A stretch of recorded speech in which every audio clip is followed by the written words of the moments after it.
Good afternoon and welcome to this later edition of Wellbeing Wednesday Live. Now, I said last week this would be the last one for a while. We're not disappearing forever. We will come back and I'll tell you a bit more at the end as well about getting in touch so that you can tell us about topics, etc., that you want to cover. But let me tell you, if you haven't been with us before, what Wellbeing Wednesday Live is. It's brought to you by Educator Flourish. We are an organisation that's a not-for-profit. It's a community interest company, and we are set up to quite simply help children to flourish. And we do that through various means, whether it's training the children directly in wellbeing tools, whether it's working with their teachers, or whether it's working with their parents. And we also support and might occasionally carry out research as well into wellbeing, but we particularly support research in schools through action research programs. So if you want to know more about that, go over to our website. You'll see the details scrolling on the screen here, and you can see everything we do and how to get in touch. And I'll be more than happy to have a chat with you about how we might be able to support flourishing in your education community. Now, I'll tell you a little bit about who I am as well. So I am Frederica Roberts. I'm the founder and the managing director of Educator Flourish. I'm also a speaker and a trainer independently of that in wellbeing. I've been doing that for quite a few years, and I'm a qualified teacher as well with classroom experience. I left teaching through stress many years ago, so I want to help teachers, amongst other things, to make sure that they don't leave the profession in droves, because unfortunately it is a very stressful profession, and I want to try and support teachers to make it better. So that's what I do. I've written a few books. You can see them on the screen there as well. On the subject, and the last one came out just a couple of weeks ago, which is called For Flourishing's Sake. That's enough about me, though. Let me introduce our wonderful guest, and I'll bring her on screen in a moment as well. Our guest today is the wonderful Kelly Hannaghan. I've had the pleasure of working with her on and off now for a few years. I met her on Twitter originally, and she then contributed to the book For Flourishing's Sake. She gave me some great material, some of which she'll be talking about today, in terms of the wonderful work that she did at Lesness Heath Primary School, not on her own, of course, with the support of the head teacher there, in terms of improving well-being for everybody in the school community. And she's absolutely passionate about well-being in education. We're also together in the Education Wellbeing Collective, which is a group of educators who are passionate about well-being, and I'll tell you a little bit more about that at the end of this session as well. So let me bring Kelly on screen with me so she can introduce herself. Welcome, Kelly. So good to have you here today. Thank you, Frederica, for inviting me into this fabulous session, Wellbeing Wednesday Live today. It's great to be here. I'm just de-rolling, so I've just come out of school. I'm working with our key workers. So it's great to come in and have a powerful conversation today about the importance of embedding positive wellbeing into education. So my topic this evening is going to be focused on parent engagement and how that has a huge positive impact on school environments. So I'll just tell you a little bit about me. So I've worked in education for over 15 years now, and I absolutely have a real passion for supporting mental health within education, because I really do believe that if we're unable to help children be ready to learn, how can we expect them to one, show up to school, and two, to attain? So I was invited into Lesness 4 years ago, Lesness Heath Primary School, which is part of the Primary First Trust, as part of a school improvement programme. So I had my own business and I was brought in as a service provider. And my job effectively, first of all, was to bring stakeholders together, because the school was in a very challenging space. It had recently been rated special measures by Ofsted, which was very, very damaging to the relationships within the school community. So I was brought in to be that bridge of opportunity to bring all the stakeholders together and help raise the culture, to create a positive culture within education, but also to have that space to be able to look at attainment, attendance, and a big part of that was parent engagement. I've worked in many organisations over the years. I work as a consultant, so I go into schools and offer support as a consultant. I'm a public speaker, so I speak nationally at conferences and do a lot of work for companies such as the Education Support Partnership. I network with them and the Anna Freud Centre. So I'll be sharing a lot of resources throughout my talk this evening. But the first thing I'd like to start is to reflect a question to you. If there are educators on this session, how many of you really know and understand the experiences of your families and children in lockdown so far? So are you a school, are you educators who are continuing to connect with your families and with your children throughout the coronavirus pandemic? And the reason why I ask that question is because we need to start where people are. There's a lot of talk, especially in social media, on Twitter, and also within the media, the news intake that we have around us, about a recovery curriculum. And there's a lot of scaremongering, I feel, around asking schools to be frantically ready for this huge wave of mental health issues that are going to be coming into education. I know it to be true that need has always been there, but now there's a microscope looking at it even closer, which is fantastic. However, I think where schools need to start is to look at what they're offering already and to think about the next steps. And I talk a lot about a renewal curriculum. So renewing and updating what you're already doing in education. And if I link that into parent engagement, what service offer for wellbeing, what prescription for wellbeing were you offering your parents in your school environments?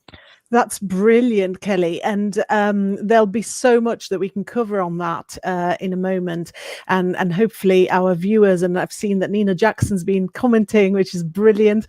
Our viewers can obviously post any questions about parent engagement and about what you're talking about as well. And as we've seen, I can share that on the screen and I can bring the questions in. But before we carry on, I just want to just check in with everybody's emotional temperature as well. So let me just share the actual screen there for just a moment.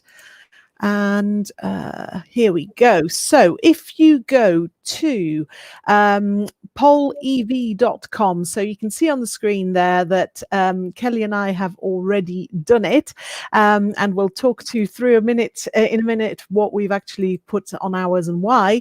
But if you actually go to that screen right now, pollev.com, and put in Frederica Rob 992, that's Frederica Rob 992 as the username, then it will give you the option to put in words. So just put individual words in, put one in and enter, and then you can put another in if you want. You can also put emojis in if you want, so feel free to go wild with that.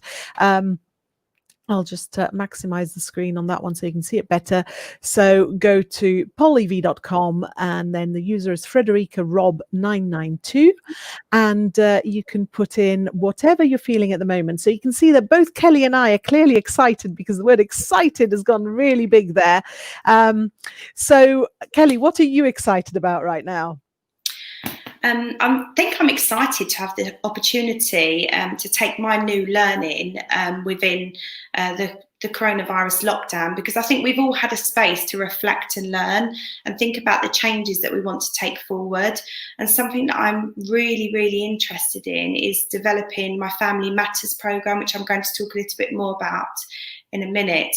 And that's effectively an empowerment programme for parents. But I want to reach more people, because I'm just little old me delivering it in a school.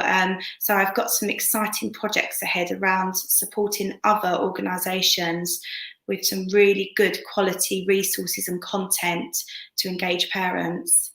Brilliant. And I can see that the responses have been coming in, the words have been changing on the screen, which is brilliant. Thank you everybody for contributing to that. And I can see that a few of us are tired, which is not surprising. I think all educators are tired at the moment, and all parents are tired at the moment. So definitely not surprising. I'm certainly tired as well. And lots of great words there. Zoomed. I like that. Yes, we're all a bit zoomed, aren't we? So yeah, I mean, I'm excited excited. The reason the word is so big is because I put that down as well. I'm really excited because I'm excited to have you here, Kelly, and sharing this momentous last scheduled Wellbeing Wednesday live with our viewers, and all the wonderful content that I know that you will bring. So thank you so much for being here, and do feel free to keep putting words on. We'll take it off screen now, but it'll be really interesting to see all the words that appear, and I'll be able to then post those words on social media as a word cloud as well. So do keep the words coming in, but I'll take them off screen for now and bring you back to me and Kelly as well. So Kelly, I'm now going to hand over the reins to you to share your fantastic expertise. I might butt in every now and again with a question because I'm nosy like that, and of course, as you viewers put comments in and questions, do go for it, ask questions, etc. I'll either share them on the screen, or I might just read some questions out as well to put them to Kelly. So do join in with the conversation, and we'll just hand over to Kelly. So there you go. Thank you very much, Kelly. Thank you. Please do ask lots of questions. I love live questions. I'm an authentic leader, so everything that I talk about, I deliver on the ground, and I think that's a really important point to make. So I'd like to start from the beginning. So our school, the school that I worked in, was, as I said, the relationships had broken down, and that's where I started. And I think any wellbeing policy should talk about relationships, and you can even have a relationships policy instead of a behaviour policy. I think that can definitely have more impact and power behind it, because what we're talking about is bringing human beings together, and we're human beings, not human doings. So I needed to meet the parents within our school at their place of despair. So trust had been broken down. They were anxious about their children's learning experiences, and couple that with all their own needs as well. So there was, our school was set in an area of deprivation, but also affluence as well. So there was real cut-off communities, second and third generations of poverty and poor mental health within families. So I needed to be reachable, and I needed to connect with our families. So what I did first of all was invite them in for a coffee morning, and then the Family Matters programme really grew from that space. And my top tip for setting up any programme is to ensure that you use your stakeholder voices, so your parent voices, to direct that journey that you're going on with them families. So I started off offering a coffee morning every Friday morning at 9 o'clock, and then parents knew that I would be there for that hour. Even if nobody was to show up, I would still be there to show my commitment to the group. So I started off with 4 parents, and to date now, just for one school, I've had over 300 parents connect with the programme. And I think the real success of that is that, first of all, I offered a safe container for parents to come in and release the shame and the guilt that they were carrying around with them. I gave them the opportunity to grow, and I talk a lot about post-traumatic growth, because a lot of our families had experienced really poor situations and challenges themselves, and they were stuck in them circumstances. So I said to them, as soon as they come in, I want you to decloak, get rid of the guilt, get rid of the shame and the blame. You are an amazing parent because you've come in here today to connect with me, and that tells me that you want to make change. And what I did was I carried on with the coffee mornings for, say, a couple of months, but soon the programme started to grow, and more people got word of mouth of how fantastic the programme was for their well-being. And we have lots of families who come into education we're bringing their children into education, who may have had really poor experiences of their own education when they were younger. So the playground can be a really daunting space for families, and it can feel like a really cut-off community. When I first walked into the school, I noticed there was little pockets, groups of people who were clustering and having relationships with each other. But throughout the Family Matters programme, what I've been able to do is embed a culture of celebrating diversity, celebrating cultures. We have multicultural families who now connect and mix with each other, and most importantly, they learn from each other and support each other. Another one of my top tips, when you're starting out setting up a parenting empowerment program, and I don't say a parenting program or parenting lessons, because that can be really insulting if you ask parents to come into your space to learn how to be a good enough parent. That's They're a good already point, feeling yeah. that they're not good enough, and that's why they're in your space. So let them know that this is a solution-focused approach. You're going to walk with them on the journey to help them create the change that they want to see. I think setting up an agreement is important. So I had a written agreement where parents would sign to say there was confidentiality within the group. If there was any safeguarding issues, the parents also were aware that I would have to take that to our designated safeguarding lead. So I think having an open conversation around the scaffolding that you've set in place for your parenting program is really, really important. And when parents sign that, they're signing up an agreement with your steps to success.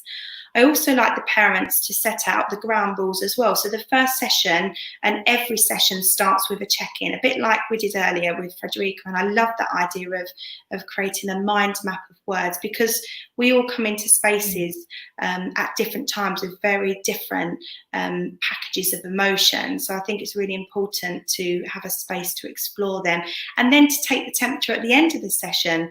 So often I'd have parents who would come to me and say, I really didn't want to come today. It's a Friday morning. There were so many things that I could be doing. I could be going shopping. I could be doing the housework.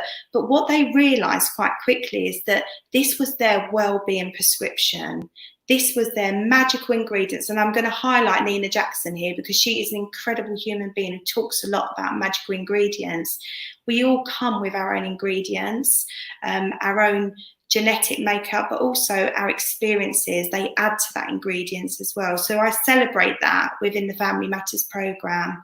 So we start from where people are, and then by the end of the session, and the session is structured as an emotional coaching session, so there is some form of formality. However, throughout the session, I will move and shift to stick with the energies or the needs within the room. So I have to be quite adaptable within them sessions, whilst always keeping my safeguarding and risk assessing head on. So ensuring that I'm not allowing people to open up for other parents to rescue parents, because that wouldn't be ethical. So we have code of conduct that we agree within the first session. We write them out and we say, okay, this is going to be our working agreement. It's always an open session, so anyone can come into the Family Matters at any time. So I have an open door policy. And what that means is, if some people might be struggling, so I had a family member that I was working with in the school environment, and they struggled with symptoms of the SAD disorder, seasonal affective disorder.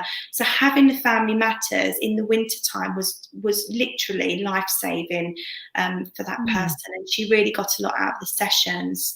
Some examples of the successes are, I've worked with families who have been on long safeguarding plans, who have now come off them and who are thriving.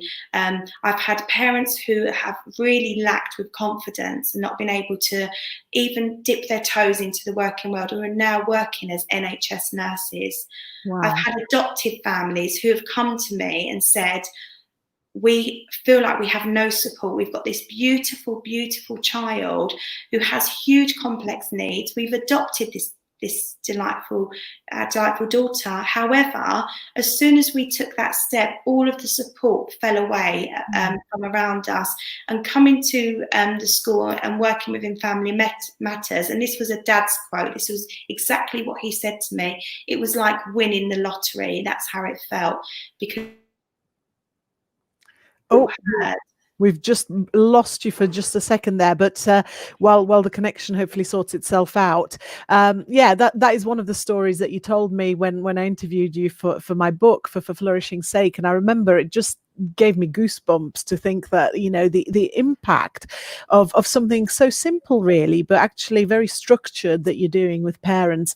And I remember you also told me another story that's in the book, about a girl that was really struggling with her behavior and her relationship with her parents, and how the Family Matters program helped. Do you want to share a bit about that? Yeah. I hope I'm not losing connection. Do let me know, Fred, if I do again. Apologies. You're back fine. Just wave for a second. So the family that Frederica's talking about is a family that I worked systemically with. So I worked therapeutically with the daughter, and then soon realised there was a real block within the family. And the mum disclosed to me that she was really struggling in relation to her child, and she admitted that. And I invited her along to the Family Matters programme. And a lot of the parents, when they come in, they're really, really vulnerable. But quickly, because of the security and the sense of safety and the nurturing space that I've been able to create within the Family Matters programme, the mum quickly realised that she wasn't alone with her feelings. She realised there was other people that felt like that, and that gave her a sense of hope in what felt like a really helpless situation. So I worked with the family, and I worked with the mum, and all I can say is this lady completely changed before my eyes. When she first came into the session, she was all dressed in black. She was a Black African lady.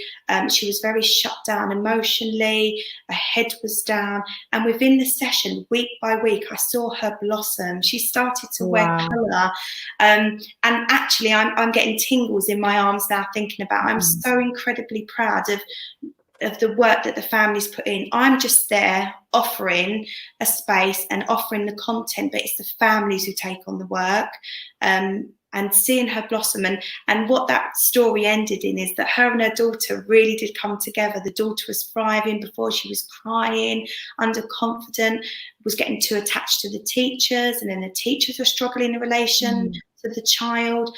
I took the mum and daughter to a roundtable event at Westminster, and we sat there, and the daughter and myself and the mum spoke to Parliament about how successful the programme was for them. And I remember the mum and the daughter saying, "Mrs. Hannaghan, that has completely changed our life."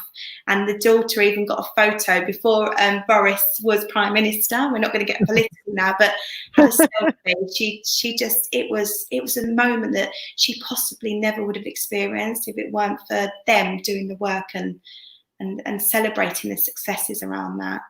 And how wonderful, actually, that she's turned into such an advocate for the work that you're doing, and how that's going to kind of self-perpetuate then because of parents like that, because I'm sure there are many more like her. So that impact, when it's so powerful that they actually become the advocates that then spread the word and help others. It's fantastic, isn't it? Yeah, it's just incredible. It's life. It can be life-saving work. That's what people tell me. Only today I had parents come in to share their voice around how the support has helped them, and they were talking about it literally being life-saving. There were families who were struggling in isolation. But I'm a very outward-facing consultant. So if I'm unable to support a family member, I will know that I'll have someone within my networks who can. So I link lots with charities like Education Support, the Anna Freud Centre, NCB, and my local supportive charities as well. So I think my next key tip would be: know what support's in your environment, set up a directory of support services and share that with your whole school community, because you never know if one of your teachers is going to be caught in a conversation where parents are asking advice. And just imagine what that will feel like for the parent when they're given that hope there and then, rather than having to wait a day or two to have someone from a specialist team contact them. So I think upskilling your teachers, sharing what you're doing within the school, so you have the homeschool links. What the parents do talk to me about as well is that they've learned the language skills to be able to empathically respond to their children. So before, where they would say, "Why are you doing that? Don't be silly.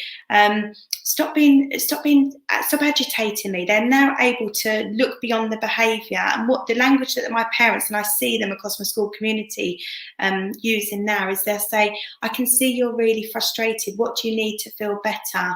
Mummy knows that when you hide under the table, that's when you're feeling really worried and you've got big feelings. What can we do to work through them? I give them all the skills, the therapeutic skills, and they're not practicing play therapy or anything like that.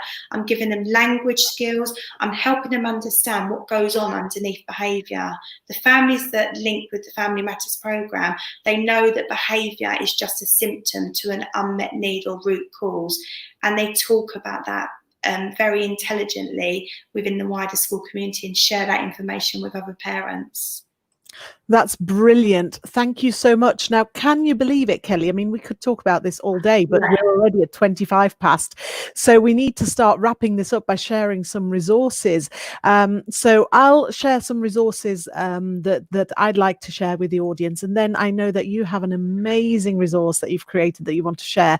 So we'll save the best to last. But I've got some amazing resources as well that aren't mine that I'm really, really pleased to share. So just bear with me while I share that screen again.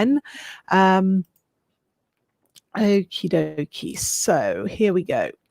So the first one that I want to share with you, and you don't have to worry about trying to capture the web addresses for anything because they're in the description to this video recording on YouTube. So after we've gone live, this video will still be on YouTube and all the resources will be at the bottom. If you're looking at it on a browser, or if you're on your phone, you can usually expand to see the description and the links are in there. So this is the very, very wonderful Andrew Cowley. I know you've worked with him a lot, haven't you, Kelly? And you do a newsletter together as well. That's absolutely brilliant every week. And Andrew also wrote the brilliant foreword to my book, For Flourishing's Sake. Thank you so much, Andrew. And this is a video of, it's a recording of something he did for LD EduChat for, let me get this right, for the Chiltern Teaching School Alliance, probably about a couple of weeks ago. And it's about well-being and workload management strategies to support both staff and students. So really relevant in the current climate, but relevant at any time. And of course, his fantastic book as well, The Wellbeing Toolkit, has loads of strategies, but go to that link and you'll be able to watch and hear Andrew speak about this. And also another thing that I've come across is another member of the Education Wellbeing Collective that Kelly and I are members of, Therese Hoyle, is actually going to be speaking at the Books Teacher Learning Day. She's going to do a talk on a well-being culture within school, particularly for staff well-being.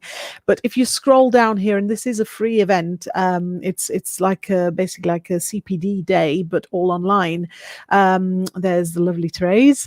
And if you scroll down, you'll see that there's other events as well happening on that day, and you can sign up for all of them, and they're absolutely free. And I think it's the very, very lovely Emma Kell, who's actually, yes, you can see by Dr. Emma Kell, who's set up this particular day, which is fantastic.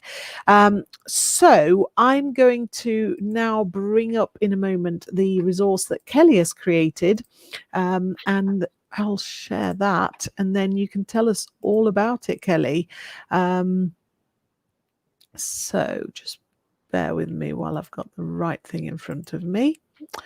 Okay, so the resource is there. So take it away, Kelly. Tell us all about this fantastic resource and how people can get their hands on it. I was very honored to get to see it before it was even out in the public domain, and I fell in love with it. So tell us what it is, and tell us how people can get their free copy from you. Yeah, thanks, Fred. In the lockdown, I've been working with key workers and still going into school, but I wanted to use my time purposefully. So I decided, first of all, I create the lovely Wellbeing Toolkit weekly newsletter with Andrew Cowley, and you can find that on our Twitter pages, so at Healthy Toolkit or at Andrew Cowley, or you can find me at Mind Work Matters on Twitter. But this is my baby of lockdown. This is the resource that I've established within this time, and what it is, it's a resource that can be used. It's a digital resource, so it's set up in a PowerPoint format, and what it is, it concentrates on the 7 wellbeing buddies that are each connected to a colour of the rainbow. We know that the rainbow has been a huge symbol of hope throughout the pandemic, so I have various wellbeing buddies. We have a resilience buddy, a safety buddy, kindness, a feelings buddy, fitness buddy, friendship friendship buddy and a mind buddy. And as Frederica flicks through, if she can go through to the next page, I'm not sure if she can do that, you'll see that within the resource, it's set up as a PowerPoint. I've created a lovely little therapeutic story. There's some guidelines, and then each page focuses on one of the wellbeing buddies and gives activities for the children to participate in. This is going to be a lovely resource for schools to use, but also for parents to use in this time of them homeschooling their children. And what I've done as well is I've created a wellbeing buddy passport, and I know Fred's just taken us over to there. And what that is, it's a little workbook. Again, it's in its electronic digital form, and you can print it off, and there's little activities in there that relate to each one of the wellbeing buddies within the main resource. So what I'd like to do is I'd like to offer this free to schools and to staff and to parents and families, and all you need to do is email me at kellyhannigan@gmail.com, or you can send me a message, follow me, retweet me on Twitter at mindworkmatters, and you'll also find me at Voices of Wellbeing, and that's a collaboration that I have with the fabulous Nina Jackson, and we're doing a lot of work together, and it's got some really interesting resources coming up. And training, and my journey's now taken me to a space where I'm going to work at the education people, and I'm really delighted to be a consultant, mental health consultant for Kent County Council and the education people. So they have lots of fabulous resources and training there as well. So that's my gift for you. That's my lockdown gift. And thank you for being incredible and doing the amazing jobs that you're doing, whether you're a teacher, a parent, a friend, or a family member. Just thank you for being you, and celebrate just being you. Thank you so much. And yes, I absolutely echo that, and I think we've seen how incredibly hard, I think we've always known, those of us in education, that teachers work incredibly hard, as do parents, but we've really seen it over the past few months so much. So thank you for doing what you do. And thank you so much, Kelly, for this very, very generous gift. You can see Kelly's details there on the screen. So do get in touch with Kelly, and she'll send you that resource. It's quite a big file, so she'll send you a WeTransfer link so that you can download it. So do get in touch with her, kellyhannigan@gmail.com, or on Twitter at mindworkmatters. And do follow her on Twitter, because she shares fantastic wellbeing resources and content, including that newsletter that we just mentioned. So it just remains for me to, let me just change that. So you know how to contact me as well. For me to bid my farewells for a little while, but as I said, we are going to be coming back. Wellbeing Wednesday Live is not going away forever, but as I explained last week, it would not be particularly authentic of me to talk about wellbeing and then to run myself into the ground trying to do too much all of the time. So I just feel that now that I'm also working part-time for a fantastic mental health charity, and obviously doing all the work that I do with Educator Flourish and on my own, I needed to kind of look at how I best spend my time, and this seemed like a good time to stop doing this regularly, as it's our 10th week now of doing it. No, I think it's our 12th week, so we've done 3 months exactly. You're very welcome, Nina. Thank you so much for joining us. But I will be back with Wellbeing Wednesday Live. It'll just be an ad hoc thing. So what I'd like to say to you is, you've got my contact details on screen there. You can contact me by Twitter on either @Frederica R, which is my personal Twitter account, or with the Educator Flourish one, which is @EduFlourish. Really nice and easy. Or you can email me at fred@educatetoFlourish.org.uk. If you've got any suggestions for future topics that you really would like me to address, or any burning questions that you'd like me to address, then do let me know, and I will bring back special editions. And if you have any guests that you would like to suggest, then again, I can bring them back for special editions of Wellbeing Wednesday Live. And if you yourself would like to join as a guest, if you're an educator or a parent with particular expertise in wellbeing that you would like to share, if you have a particular topic that you know loads about around wellbeing and flourishing that you'd like to share your expertise on, then please let me know. Get in touch. Contact details are on the screen there, and I'd love to come back with special issues, bringing in guests who share their expertise. So do get in touch.